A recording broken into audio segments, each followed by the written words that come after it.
Novak Djokovic is free to play in the Australian Open after a judge found the decision to cancel the World No.1's visa was unreasonable. It's a COVID vaccine dispute that has made headlines all around the world. Well, it's been an exciting match so far. Novak Djokovic, the unvaccinated tennis #1, versus the Australian government. Their battle has taken many twists and turns over the past week, and even now, at the time of recording, we're still not sure if this saga's really over. As things stand, Djokovic is going to defend his Australian Open title starting on Monday, but it's still possible the Australian government will try again to deport him, all because he's unvaccinated against the coronavirus. By the way, if Djokovic does win the Australian Open, he'll become the greatest of all time, eclipsing Roger Federer and Raphael Nadal with 21 Grand Slam titles. We'll get into all of these issues in a moment, but first a quick reminder of how we got here. Novak Djokovic is on his way to Australia after a controversial decision to give him a medical exemption. It is fair to say the call has been met with fury. I think he'll get a very frosty reception when he arrives here in Melbourne. Whether someone wants to get a vaccine or not, that's completely up to them.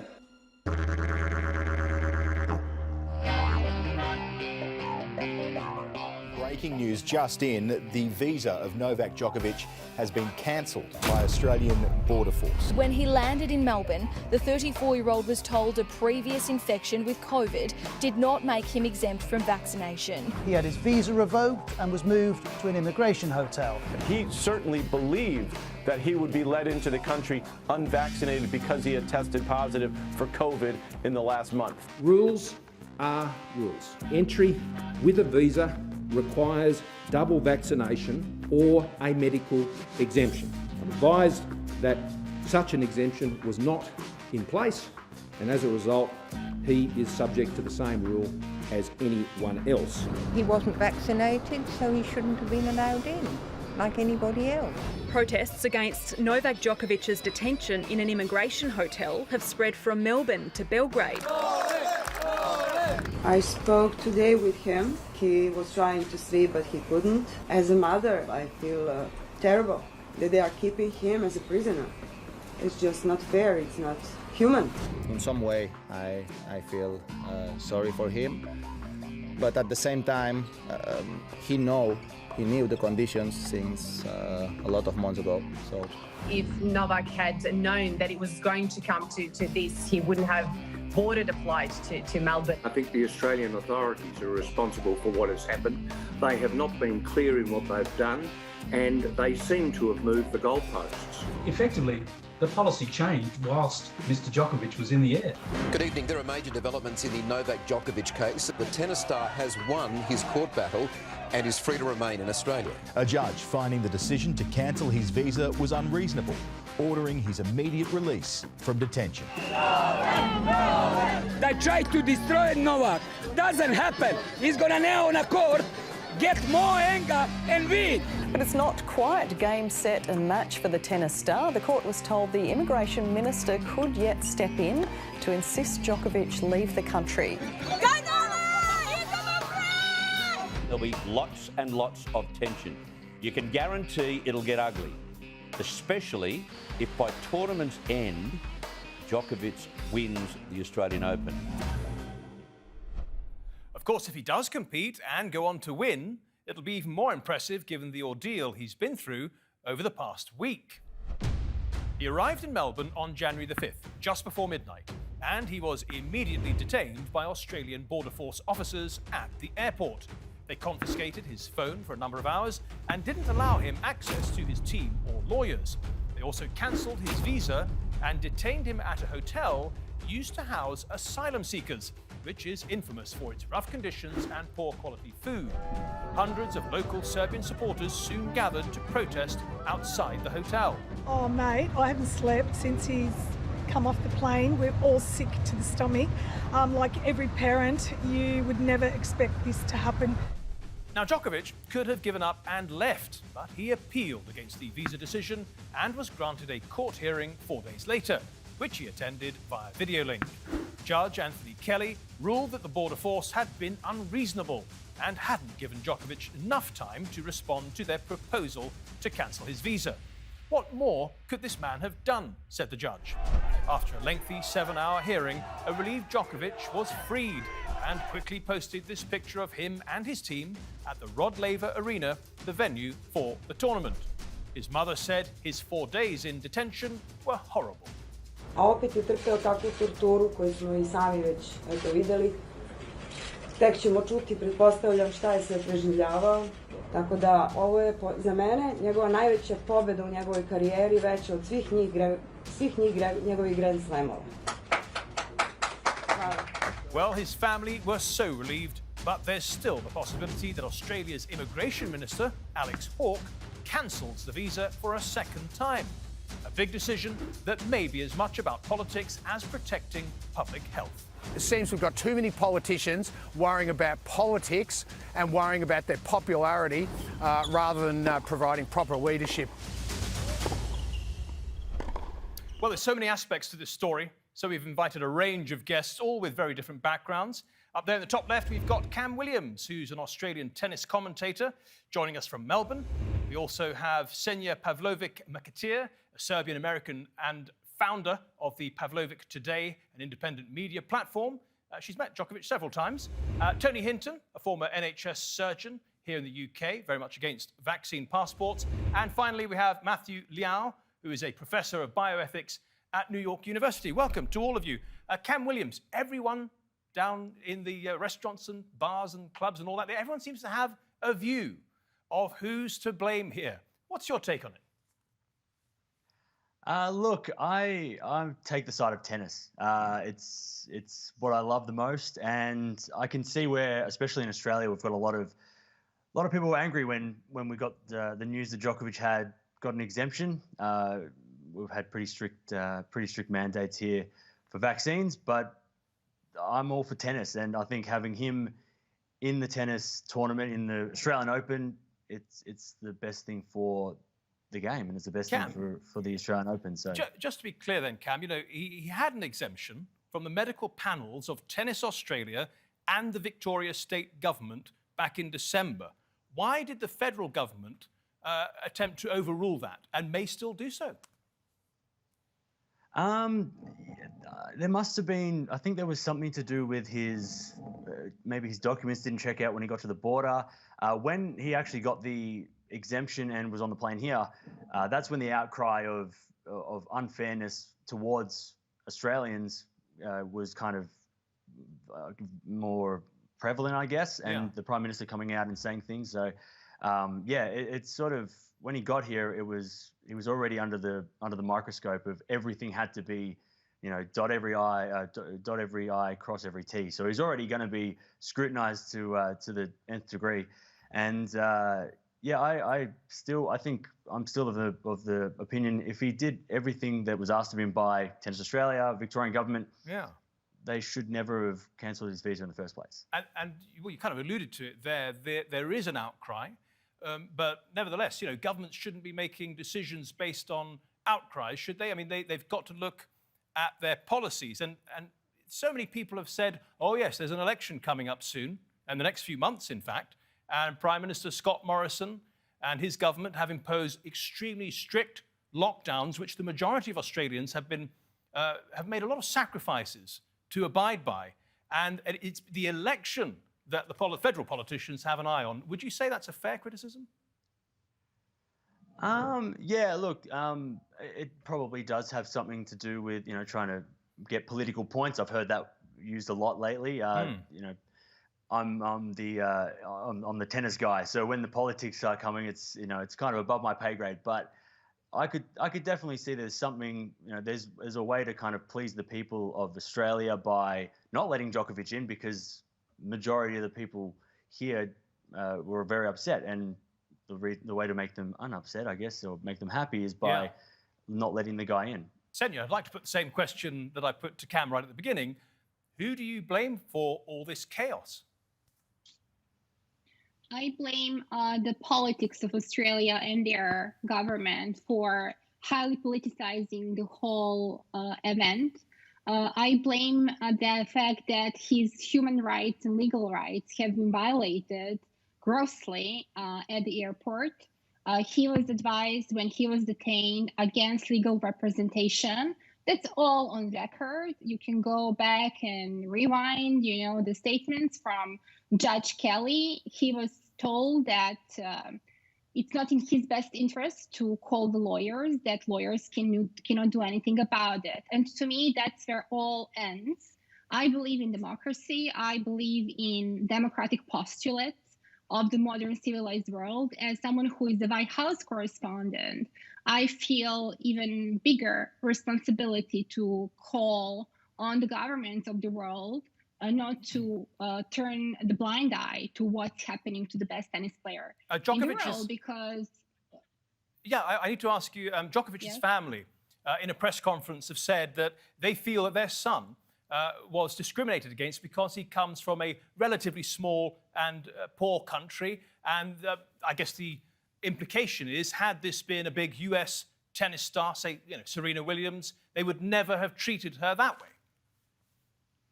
I believe that's true, because from the very beginning, no one really gave the praise to a Serbian citizen owning the game of tennis, and he dominates the game. But irrespective of that, because that's a very hard thing to prove, right? But he was discriminated de facto because other tennis players were able to enter Australia with the same paperwork. And that's where Novak Djokovic was discriminated. And he was making a point from the very beginning.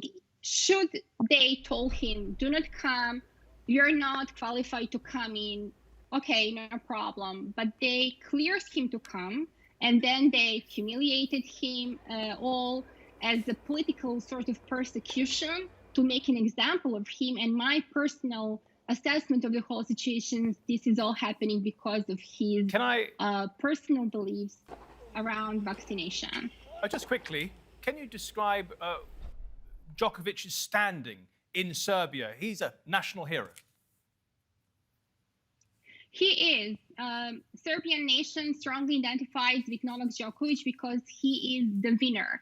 And remember, Serbia was the country who went through war, through economic sanctions. He was some kid, practicing tennis in an empty swimming pool while the bombs were falling on Belgrade. That's a true story. And then you had, Roger Federer coming from Switzerland, from this kind of wealthy family, fabulous country. Then you had Nadal, who was kind of like a middle class, a Spaniard, now dominating the game of tennis. And then you had Andy from UK, who was sort of like a national pride of Britain. And then you have Novak Djokovic, who enters into all that out of nowhere, and he's the best tennis player in the world. And my opinion is that no one likes that. Senya, let me ask you finally about his attitude towards vaccines for the coronavirus, because he's such an important figure in your country after all.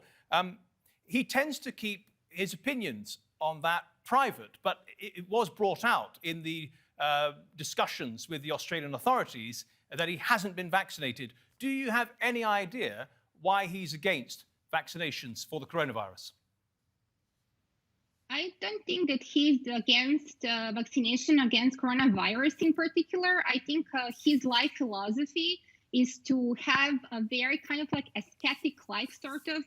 He drinks only, clear water. He doesn't eat meat. He doesn't put any chemicals into his body. He does meditation. He has a very vigorous lifestyle approach. Yeah. And I believe that the fact that he's not opting to do something like that and get vaccinated is driven by his lifestyle philosophy more than anything else.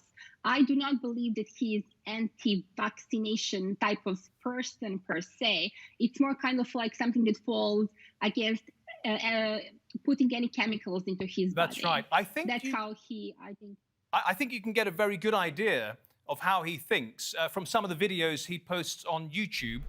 For example, here he is interviewing one of his heroes, Wim Hof, who's sometimes described as the Dutch extreme athlete known as the Iceman, and who talks extensively about the benefits of cold water and deep breathing. Here they are talking about natural ways to tackle COVID-19. Today, we have a very special guest that will be joining us for the second episode of Self-Mastery Project, and the conversations about how we can reclaim the control of our own health, how we can influence directly our own immune system, how can we be stronger physically, mentally, emotionally. And today's guest is someone that perfectly embodies all of these properties. His name is Wim Hof. The whole science medical community, they don't know how to deal with the coronavirus. And the more viruses coming out, and the autoimmune diseases, and the cancer, etc. Because they lost track with the real potential which we all are born with. And now I'm finding, me as a dropout from school, I find the ways how to tap in, and I show psychiatry all over the world. I show the people, the immunologists all over the world, how to tap into those systems. Well, Djokovic in conversation with Wim Hof there. They're on the same page in many ways, but Djokovic is clearly at odds with most medical authorities around the world who want as many people vaccinated as possible. And that's where we bring in our last two guests, Professor Matthew Liao and Dr. Tony Hinton. Dr. Tony Hinton, do you actually think Djokovic is probably better off without the vaccine? Why? Well, he's a fit, healthy young man, in much better shape than the rest of us talking on this panel, I suspect, apart from maybe one of us. And his chance of dying of COVID is probably less than the chance of him drowning, if you just look at the stats. Now, the vaccines have, up until now, been very good for stopping very bad symptoms and going to hospital and dying from this disease. And initially, we were told that in the UK, it was our 15 million jabs to freedom. And if they'd have stuck to that, that would have been very sensible. But the problem is, once you get down to very young people, healthy people, you start to get to the point where, although there are very slight risks from the vaccine, because you are vaccinating millions of people, you run the risks of the vaccine being more for those people than the risks of COVID. And if you take somebody like Djokovic that has already had COVID maybe once or twice, he will already have very good immunity. From Israeli studies, probably 27 times better than from vaccination. And if we look now, we can see our friends and colleagues that have been double jabbed, some of them that have been boosted, and they're still catching Omicron. If we wanted to invent a better vaccine, what would we want? We'd want something perhaps we didn't have to inject. We'd want something that everybody would take. And we would want something that only gave very mild symptoms from that vaccine. I would say Omicron is that vaccine. Professor Liao, I don't think you agree with that. And I think that you think that Novak Djokovic is being irresponsible. Absolutely. I think that even healthy people can get the coronavirus, and they can infect, more importantly, they can infect other people. And in ethics, we have this moral responsibility that we don't do harm to other people. And right now, we already know that the vaccine is pretty safe. I mean, over 1 billion people in the world have taken this vaccine.